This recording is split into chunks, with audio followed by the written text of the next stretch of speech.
जय Shri Radhe Krishna. I hope आप सब लोग बहुत अच्छे होंगे। चलिए अध्याय 14 को आगे बढ़ाएंगे कि श्री कृष्ण क्या कहते हैं इस अध्याय में। तो यहाँ पर श्री कृष्ण प्रकृति के 3 गुणों पर चर्चा कर रहे हैं कि ये गुण किस तरीके से कार्य करते हैं और इन गुणों में अगर कोई व्यक्ति रहता है तो उसको किस फल की प्राप्ति होती है। और यहाँ पर भगवान ये भी स्पष्ट रूप से बता रहे हैं कि अगर कोई इन 3 गुणों में से एक भी गुण में है तो यहाँ पर भगवान कहते हैं उसके अगले जन्म में उसकी गति कैसी होगी। इस पर भी चर्चा भगवान विशेष रूप से कर रहे हैं और यहाँ पर इस चीज़ को भी बताते हैं कि आखिर भगवान को प्राप्त करने के लिए कौन से गुण में होना चाहिए। क्योंकि यहाँ पर भगवान कहते हैं कि भाई 3 गुण हैं, सतोगुण, रजोगुण और तमोगुण। तो भगवान की प्राप्ति के लिए आपको सबसे पहले सतोगुण में स्थित होना होगा, क्योंकि भगवान की प्राप्ति के लिए सबसे पहले चाहिए होती है मन की पवित्रता। और मन की पवित्रता किससे मिलेगी? वो सतोगुण में स्थित होती है। जब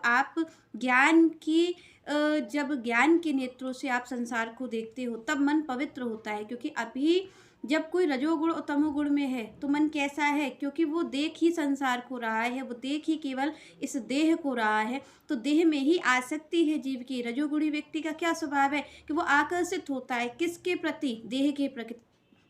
देह के प्रति आप और हम दोनों ही आकर्षित होते हैं, चाहे वो कोई स्त्री देह हो या पुरुष देह। पर यहाँ पर रजोगुणी व्यक्ति तो देह के प्रति आकर्षित है और जो तमोगुणी व्यक्ति है वो भी अपनी देह में ही। क्योंकि आखिर आप और हम देखें कि ये जो प्रमाद आता है, आलस आता है, क्यों आता है? क्योंकि हम अपनी देह में आ सकते हैं। तो भगवान कहते हैं कि जब कोई इस देह से मुक्ति पाता है तब वो जाकर के कुछ स्पष्ट देख पाता है कि संसार में है क्या। वास्तविक रूप से केवल ये देह हमें आवरण मिला हुआ है और प्रत्येक जीव यहाँ पर कार्य कर रहा है। और किसके अनुसार कार्य कर रहा है? वो है प्रकृति के 3 गुण। तो जब भगवान ने कहा कि भाई कोई कार्य करता है, ये देख करके जब वो सतोगुण में स्थित होता है तब वो ये देख लेता है कि ये आवरण का कोई महत्व नहीं है, महत्व केवल प्रकृति के कार्यों का है। प्रकृति कार्य करवा रही है, कोई भी कार्य नहीं कर रहा है। जब हम इस चीज़ को समझ लेते हैं कि भाई करने वाले हम नहीं हैं, करने वाला कोई सामने वाला व्यक्ति नहीं है, केवल भगवान की माया कार्य कर रही है,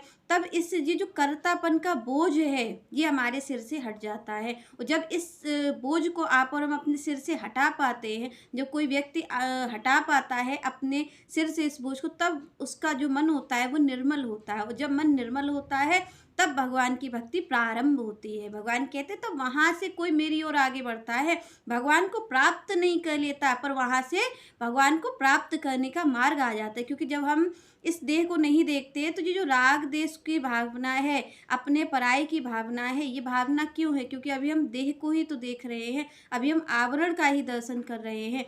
पर जब कोई सतोगुण में स्थित होता है, और सतोगुण का सीधा सीधा मतलब है ज्ञान, जब कोई ज्ञान में स्थित होता है तब उसके लिए भगवान की प्राप्ति का मार्ग खुलता है, तब वो भगवान को प्राप्त कर सकता है। क्योंकि भगवान तो इन तीनों गुणों के परे हैं और उनको प्राप्त करने के लिए भी इन तीनों गुणों से परे जाना होगा। क्योंकि भगवान की माया है, भगवान माया से बाधित नहीं है। तो यहाँ पर अगर हमें उनकी प्राप्ति करनी है तो भगवान यहाँ पर कहते हैं कि सबसे पहले आपको सतोगुण में स्थित होना पड़ेगा। सतोगुण से ही उनकी प्राप्ति का मार्ग खुलेगा। और जब उनकी प्राप्ति का मार्ग खुलेगा और गुरु अनुसार आप और हम जब आचरण करते हैं तब भगवान की प्राप्ति होती है। तो यहाँ पर श्री कृष्ण कहते हैं कि भाई जब इन तीनों गुणों को लांघ करके कोई प्राप्त करता है ज्ञान, तब भगवान कहते हैं उस ज्ञान के द्वारा तब वो मुझे देख पाता है, तब वो मेरा दर्शन कर पाता है।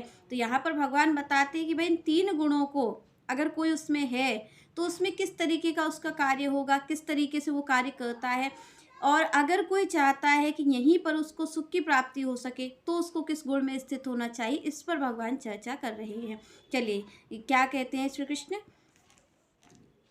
गुणान एतान अतिथ्य त्रीन देहि दह समृद्धवान जन्म मृत्यु जरा दुखे विमुक्ता अमृतम असुनते। यहाँ पर भगवान कह रहे हैं कि भाई अगर कोई इस संसार में ही रह करके उस अमृत भोग को पाना चाहता है, अमृत किस चीज़ को भगवान कह रहे हैं? भगवान की भक्ति ही अमृत है। तो यहाँ पर भगवान कह रहे हैं कि अगर कुछ उस जीवन का लाभ उठाना चाहता है, अगर वो इस संसार में आ गया है, वास्तविक रूप से अगर वो सुख और आनंद की प्राप्ति चाहता है, उस अमृत को प्राप्त करना चाहता है, तो श्री कृष्ण कहते हैं फिर उसको क्या करना पड़ेगा? तो यहाँ पर स्पष्ट रूप से भगवान कहते हैं गुणान एतान अतिथ्य त्रीन देहि देह समृद्धवान जन्म मृत्यु जरा दुखे विमुक्ता अमृतम असुनुते। यहाँ पर भगवान कह रहे कि यहाँ पर ये जो 3 गुण हैं, तो भगवान ने कहा कि ये जो देहधारी जीव है, इसको इन 3 गुणों को लांघना पड़ेगा। जब इन 3 गुणों को लांघ करके और जब वो स्थित होगा अपने ज्ञान में, भगवान कहते तब उसको जा करके उस अमृत की प्राप्ति होगी। अमृत क्या है? भगवान की भक्ति ही अमृत है। तो भगवान कह रहे तब जा करके वो इस अमृत को प्राप्त कर सकता है,